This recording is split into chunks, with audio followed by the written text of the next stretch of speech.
شروع کرتا ہوں اللہ تعالیٰ کے نام سے جو بڑا مہربان نہایت رحم والا ہے۔ رسول اللہ صلی اللہ علیہ وآلہ وسلم کو دوران نماز تکلیف پہنچانے والے کافروں کا انجام۔ ایک دفعہ رسول اللہ صلی اللہ علیہ وآلہ وسلم کعبہ کے نزدیک نماز پڑھ رہے تھے اور ابو جہل اور ان کے ساتھی بھی وہیں بیٹھے ہوئے تھے، تو ان میں سے ایک نے دوسرے سے کہا کہ تم میں سے کوئی شخص ہے جو قبیلے کی جو اونٹنی ذبح ہوتی ہے اس کی اوجری اٹھا لائے اور لا کر جب محمد صلی اللہ علیہ وآلہ وسلم سجدہ میں جائیں تو ان کی پیٹھ پر رکھ دے۔ یہ سن کر ان میں سے ایک سب سے زیادہ بدبخت آدمی اٹھا اور وہ اوجڑی لے کر آیا اور دیکھتا رہا۔ جب آپ نے سجدہ کیا تو اس نے اس اوجڑی کو آپ کے دونوں کندھوں کے درمیان رکھ دیا۔ عبداللہ بن مسعود کہتے ہیں، میں یہ سب کچھ دیکھ رہا تھا مگر کچھ نہ کر سکتا تھا، کاش اس وقت مجھے روکنے کی طاقت ہوتی۔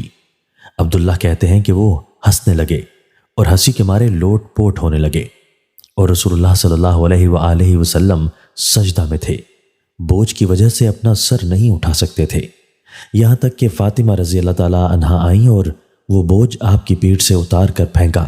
تب آپ صلی اللہ علیہ وآلہ وسلم نے سر اٹھایا، پھر 3 بار فرمایا، یا اللہ تو قریش کو پکڑ لے۔ یہ بات ان کافروں پر بہت بھاری ہوئی کہ آپ صلی اللہ علیہ وآلہ وسلم نے انہیں بد دعا دی۔ عبداللہ کہتے ہیں کہ وہ سمجھتے تھے کہ اس شہر مکہ میں جو دعا کی جائے وہ ضرور قبول ہوتی ہے۔ پھر آپ نے ان میں سے ہر ایک کا جدا جدا نام لیا کہ اے اللہ ان ظالموں کو ضرور ہلاک کر دے۔